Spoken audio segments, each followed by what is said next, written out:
Hello everyone and welcome to Sinful Gaming. I hope you're all doing well, I hope you're all staying safe, and most of all, I hope you're all fighting that war against the grey. I did it. That took like 5 takes to just do the intro for this video today. I'm a little bit tired, but we'll get past that. Today's video, now this, I guess, article that was written in an old white dwarf by Jervis Johnson, the J-Files. This was an old sort of series of articles that used to be written. Has been shared around a lot on Twitter in the past few hours, and it's got people on all sides of the fence in tabletop wargamings, I think, arguing with each other over what should be the right way, what is the right way to wargame, how should we all be wargaming, what are we all forgetting, what are we missing, what are we doing right, what are we doing wrong, all of this. It's just an echo chamber from different sides agreeing with each other, and I think more recently, and I want to say a very recent release, in fact the release that I want to talk about in relation to a lot of the stuff in here isn't actually out yet. And anyway, what I'm going to do is, first of all, we're going to go through the article. I'm going to talk about some of my thoughts as we go through talking about this, because I was going to write a Twitter post talking about like this and all my thoughts, but there was just so many things going through my head, and I think reading it and talking about this as we go through it is the most important thing we can do, because it does have some points. Some of them are not put together very well, and some of them are perhaps maybe a little bit combative. But this was written a little while ago as well, so it's not representative entirely of how we are as a miniature wargaming community today. And I think this can be put vastly beyond Warhammer. This could be put to any tabletop miniature game you're thinking of, or whether that be historicals, whether that be, you know, something sci-fi like Warm Hordes, or, you know, another fantasy universe like Conquest, or even, you know, like IP-based games like Marvel Crisis Protocol or Elder Scrolls Call to Arms. Anyway, so let's get cracking on to this. So I'll read pretty much a paragraph, and then we'll dissect that paragraph and talk about it all, because I think this is really interesting as a whole to talk about. And so it goes, this is now in Jervis's own words, or in, you know, his writing. I do a lot of serious thinking as I cycle into work each morning. The 20-minute ride seems to give me the right amount of time to think through a problem. Sometimes I even get to come up with a solution. Anyway, recently, as I was cycling, I was pondering over a problem that has become more and more prevalent over the last year or two. Basically, we've been finding that far too many players, and often players who should really know better, are starting to treat our games a bit too competitively. These players not only seem to be interested in playing tournament-style games, these players seem only to be interested in playing tournament-style games, i.e. equal point matchup with a basic lineup and fight scenario, and they seem to only be able to get their jollies by winning the games they play against in just about any way they can. The thought of playing a game which isn't completely even seems to fill these players with horror. Why their opponent may have a better chance of winning than they do, and could ruin their lovely 100% win-loss record. Note, these aren't beardy or cheesy players. Well, okay, some are.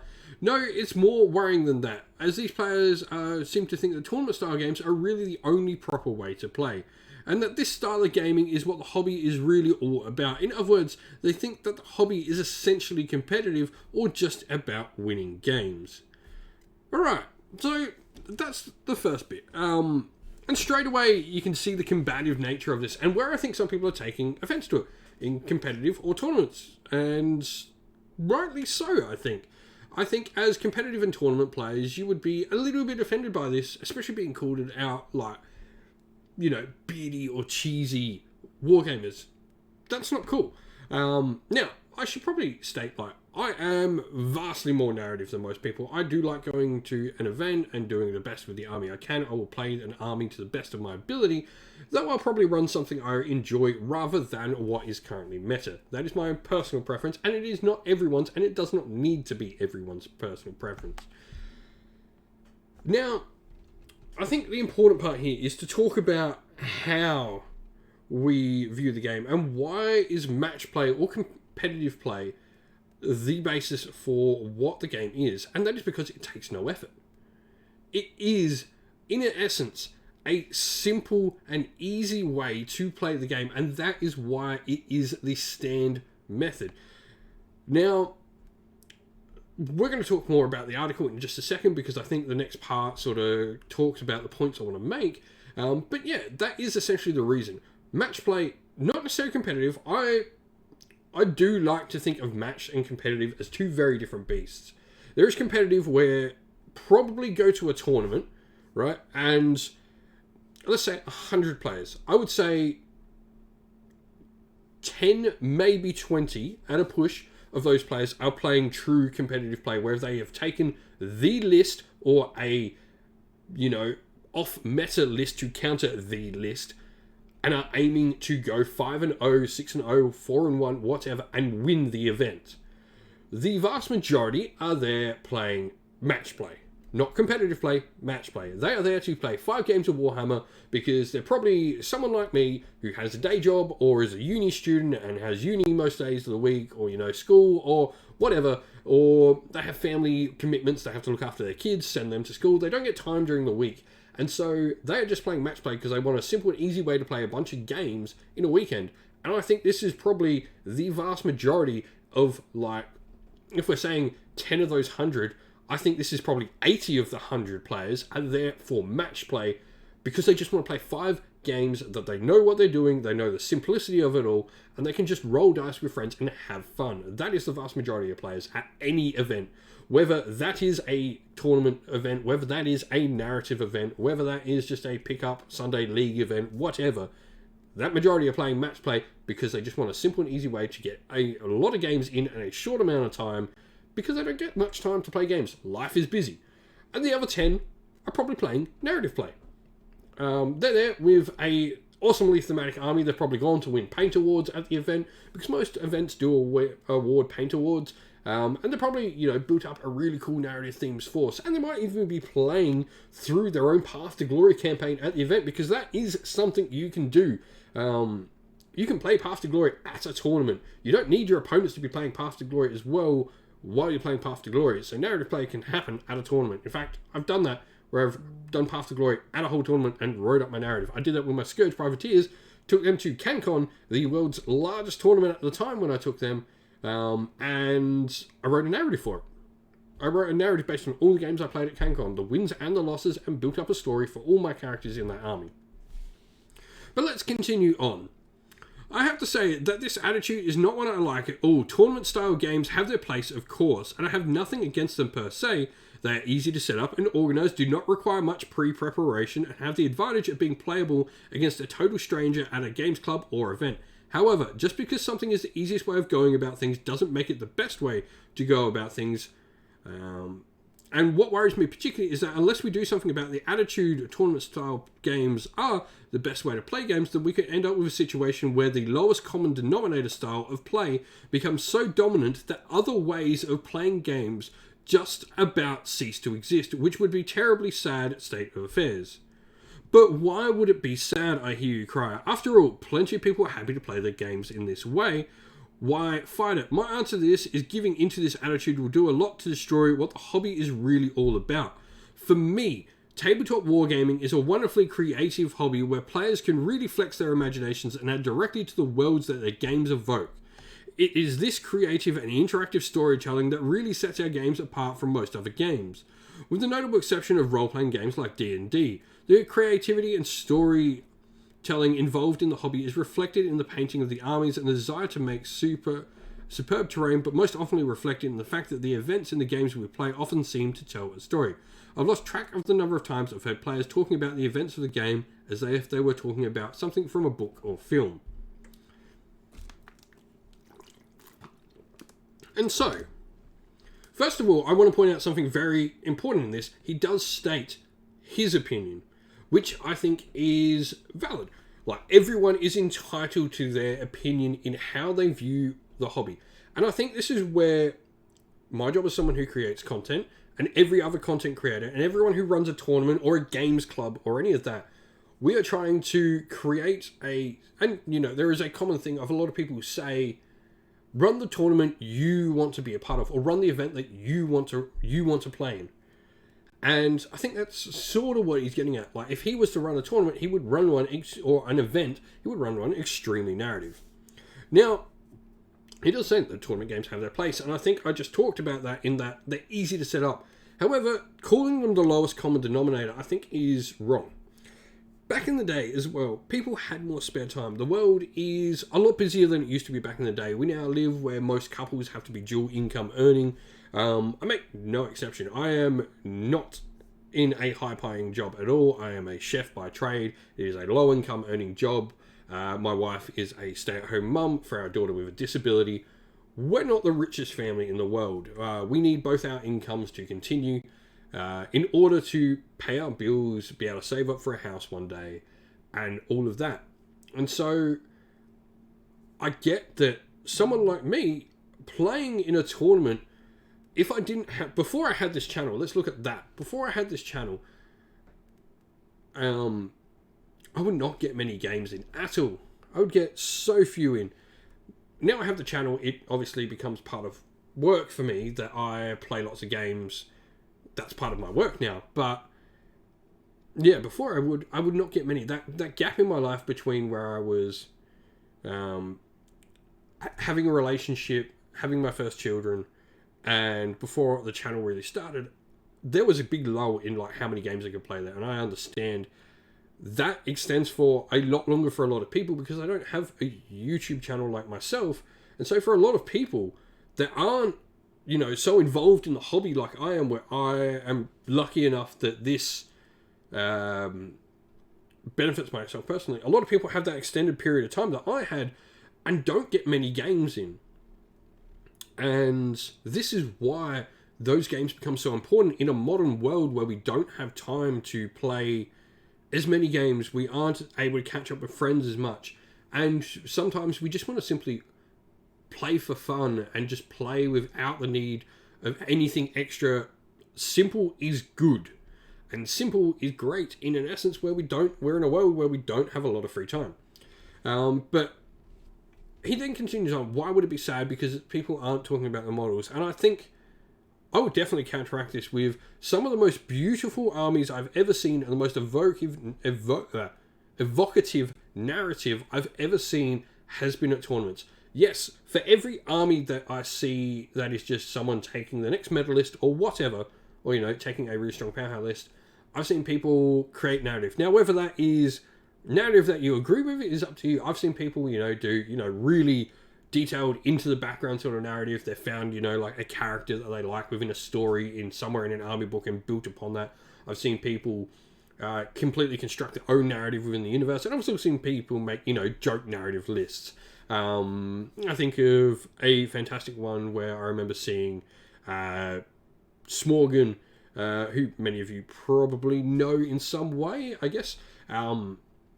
When to Sydney GT, his whole list was all his characters, because you got points for naming all your characters on your army list, all his characters were named after pop stars, like rap pop stars. I think they're all like named like Nicki Minaj and all of that sort of stuff. It was really, really cool.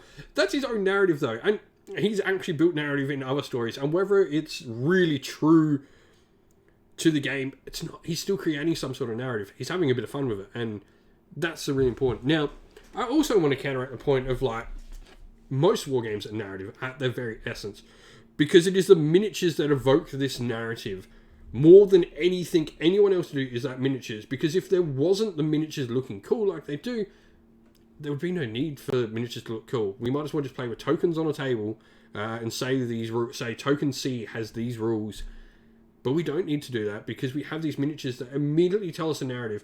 I put, you know, some Cities of Sigmar down on the table. You put some Gloomspike Gits. Immediately, the narrative is already there. The goblins do what goblins do, that we know what they do, and the cities are doing what similar do. The goblins are coming out of the ground through their Loon Shrine, attacking the Cities of Sigmar force that's going somewhere.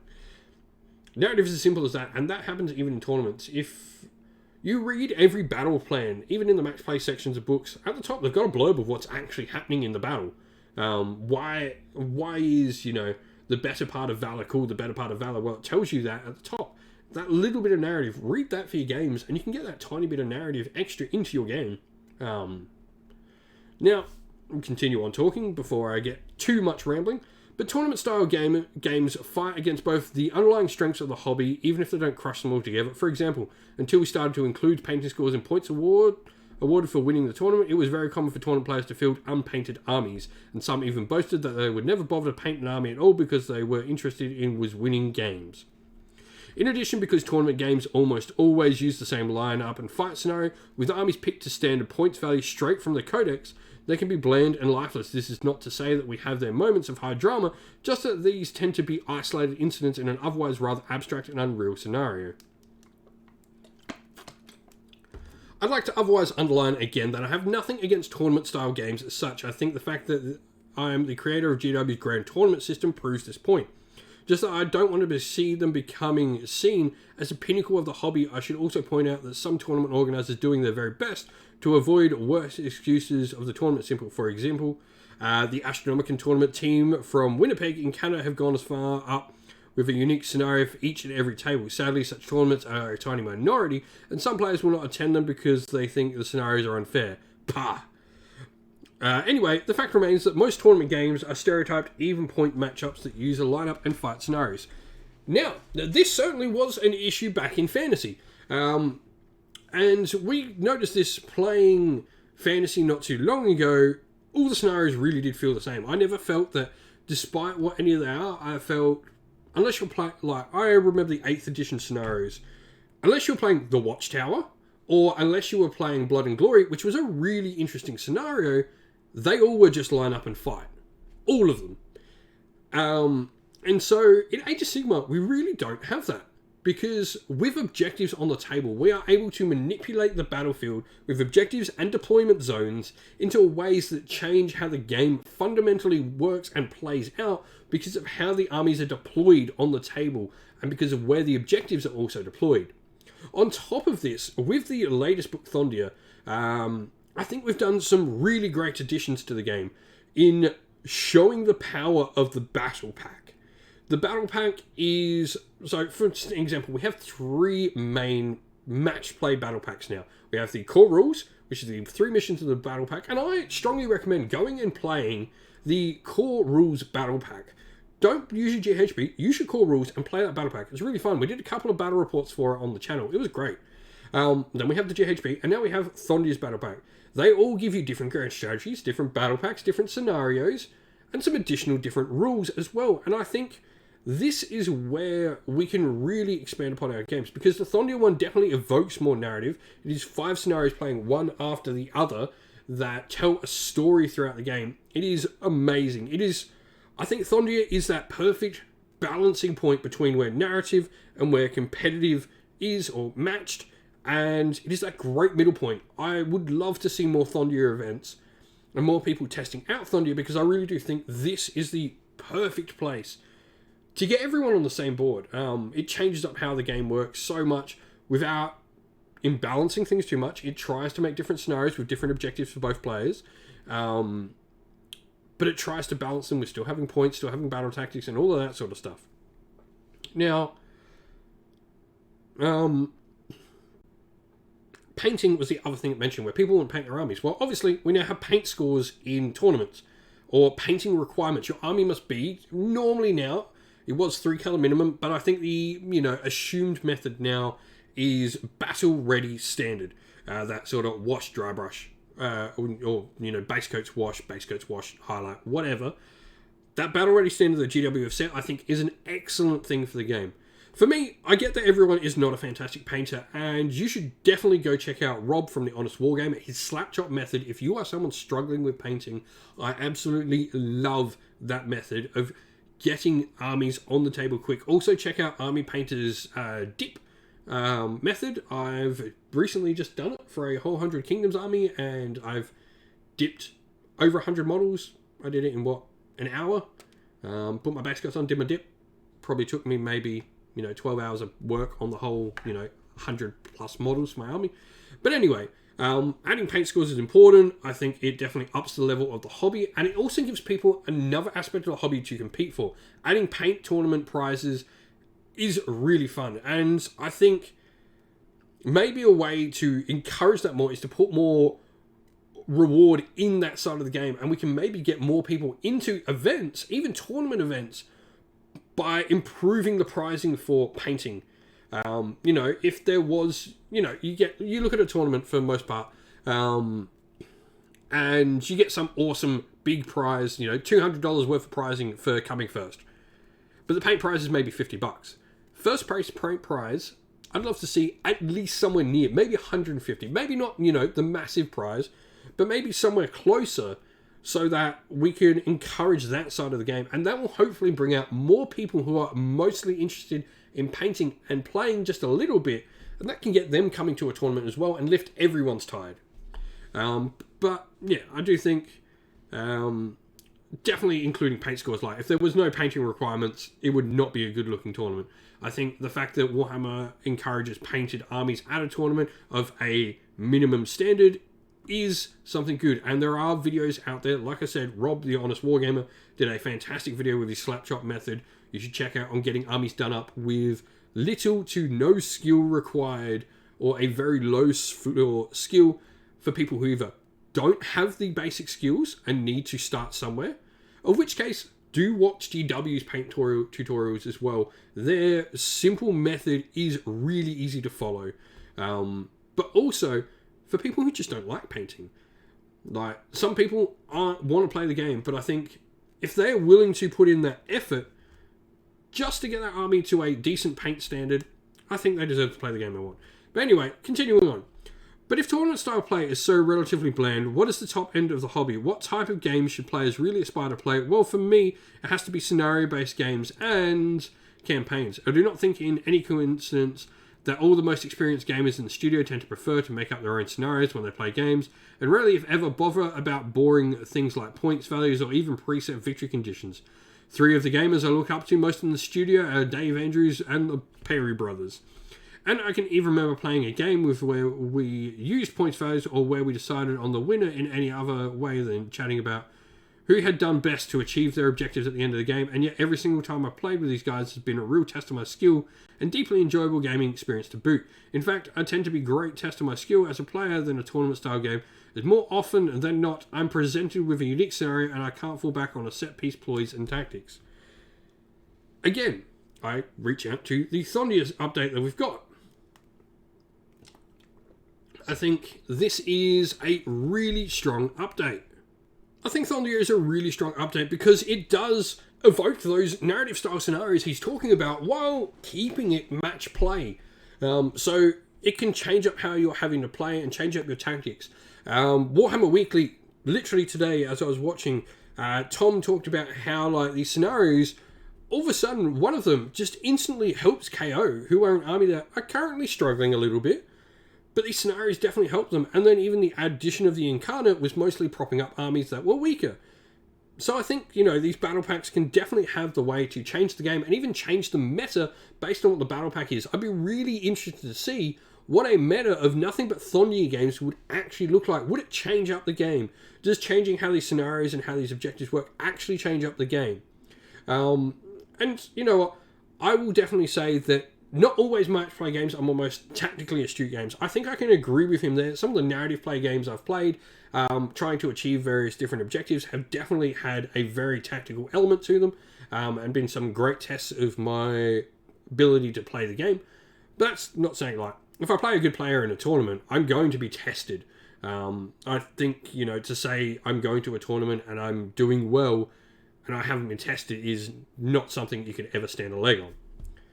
So something clearly needs to be done to teach players that tournament-style play has its place, but a place well down the pecking order of when it constitutes a really good game. And that is what I was thinking about when I cycled into work.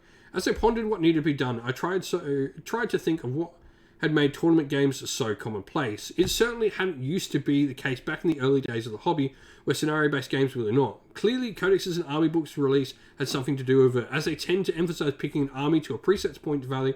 However, an army list is simply a tool, and the rulebooks themselves do try to guide players towards playing scenarios and running campaigns, where the scenarios and campaign guidelines in the rulebooks are so commonly ignored.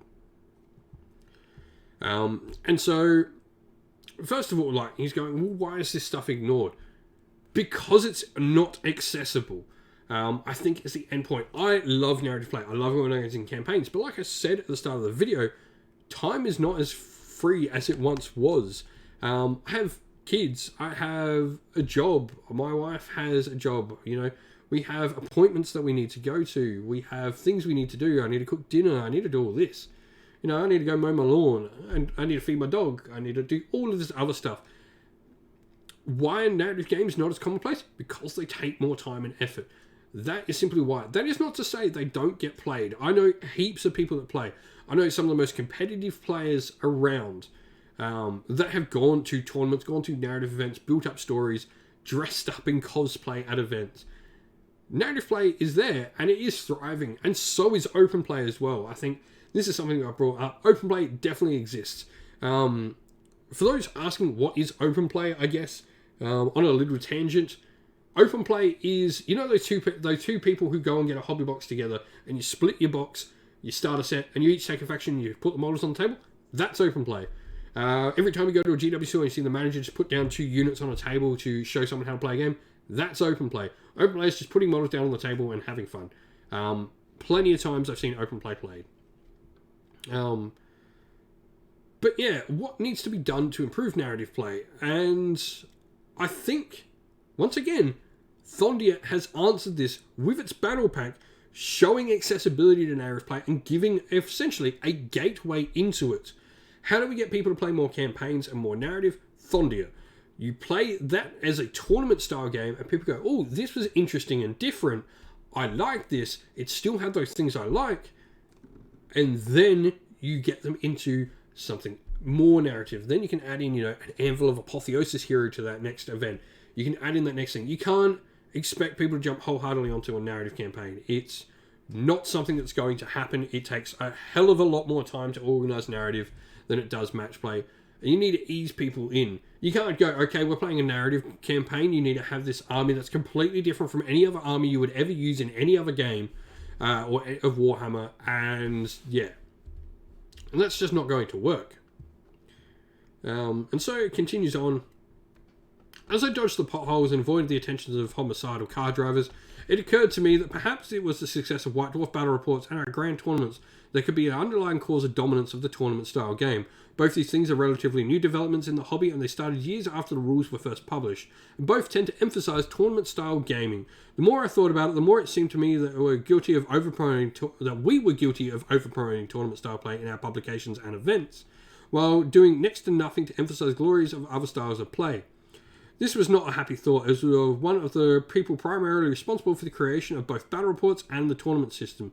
Andy Chambers and I wrote and fought in just about all the early battle reports. The more I thought about it, the more I thought it seemed to me it was us, the GW's games development team, that was guilty of emphasizing tournament style of play, and that outside of these games' rules themselves, we did very little at all to promote other styles of gaming. Oh bugger, I thought. This is good inflection though. Like, to look and go, well, we've done this. This is where campaign books have come in, and good campaign books are ones that are easy to access. I always liked Path to Glory. I thought it was really simple, and I really love the current method of Path to Glory, that it doesn't require you to have a different army than what you already have. This is important for narrative play. When you start, like, the narrative play that is hard to get people in, and when you're like, oh, we're going to play a siege game, so you need to build custom siege equipment for your army. That's a narrative game you're not going to get many biters at. But, for a first tournament, I thought, I was talking about this recently with a friend on how do we get people to play a more casual style narrative themed tournament. And the simple one was, well, now we've got the Thondia book, we're going to play 1,500 points, because everyone just has 1,500 points. They take 500 points out of their army, but they can build a normal army out of the models they own, nothing different or strange, and everyone gets the Incarnate for free. Which is one singular model, and you could encourage people to convert that one singular model.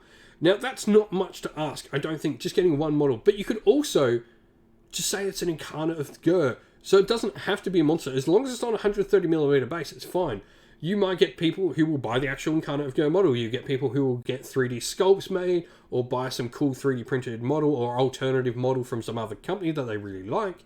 You'll get people who will convert one from bits out of their bits box. I've seen amazing ones already posted on Twitter and Facebook. Or you'll get people who just are going to grab a Hydra and put it on a 130mm base, and that is fine. Leaving that option for people who just want to do normal things is completely fine. By just going, oh, cool, this one Terrorgeist that I've painted some red paintwork on, that's my Incarnate.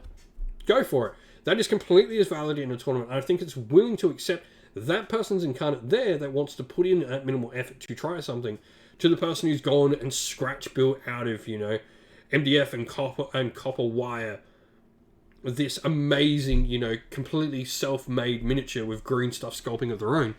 They're completely both valid. And you need to accept that that is the way, because the next time you do something, that person might have gone, well, I saw all these other people create these really cool incarnates. I want to try that. And next time, they're going to come with their own converted incarnate, maybe. They might not, but they might. And the next event, you could also go, cool, everyone did incarnates last time. Well, we're still going to play with incarnates, but this time we're going to add a 20 PowerPoint envelope of apotheosis hero that must be, that must carry a standard bearer and be an army battle standard bearer. Everyone convert a battle standard bearer for your army. Alright, cool. Everyone can do that. Everyone can go find a cool banner model and make a banner model for their army. And once again, there'll be some people who play Luminous Realm Lords and just bring the Banner Blade, and some people play Stormcast and bring a Night Vexilla. Some people will just go, oh, cool, I play, Cities of Sigmar, here's my 3 good guardsmen, I'll put him on a 32mm base, done. That's completely fine. And so I think it's that way that we need to bring introduction and not try and throw people in the deep end of narrative play. That needs to be done, because by just going, okay, we're playing this particular game and you need these 36 different things, just makes narrative play completely inaccessible. It's thinking, how can I make narrative play accessible is how you're going to get people to play it. That's how. And I just keep going back to it. Thondia is perfect for this with its new battle pack. And so, let's just read out the rest of this. Still, there's no use crying over spilt milk. Unfortunately, I am in good position to start promoting other styles of gaming very strongly indeed, now that I realise the error of my ways. I don't think there's an error of your ways. I think you just did something that was beneficial and it's caught on because it's simple and easy for people to do. The 2-part Dark Crusade battle report and the last 2 issues of the journey fits neatly into the scheme. This was another cool one. Speaking of 2-part battle reports, there was a event, I believe the Realms at War guys did it, where they played Warcry, and the effects of their Warcry games in the first sort of couple of games affected bonuses they got in their match play Age of Sigmar games later on. It was cool, and a different idea. I've done this with even RPGs. I remember running a one-shot Dark Heresy campaign, going to uncover what was wrong with some mining station, and I purposely planned to TPK to total party kill everyone. And then the next game session, we played Deathwatch, and we started going to see what had happened to the Inquisitor's retinue. The previous party, what happened when they died. But yeah, I've also started to bend the ears of my fellow game developers on the Warhammer and 40k development teams to try to avoid having every single White Dwarf battle report being even points matchups. I definitely remember seeing the Siege game. The Siege one definitely sticks out for me. The one with Wood Elves and Bretonnians versus Dark Elves sieging Aquitaine? I think maybe one of them. It was a really cool battle report. And then yeah, it just goes on of like how he's just sort of talking about like how these different approaches. And so, however, there is one thing that all these different approaches have in common, and as they put our published army lists and the points values in them in their proper place, which is the set of useful reference books rather than the vital gaming components that have been used in every game that is ever played. If there is one underlying point to this article, is that experienced players should not feel constrained in any way by the army list that we have print, their guidelines and useful tools. A perfect sort of ending of like, while some of his points may be a little bit insensitive to how some people feel about the game, I think that end point there is really nice in don't feel constrained, or try something different, but also you don't have to try something different. We can coexist. Like I said, there is definitely like room for both to exist. One is much easier to get into the other, hence why it is very prevalent.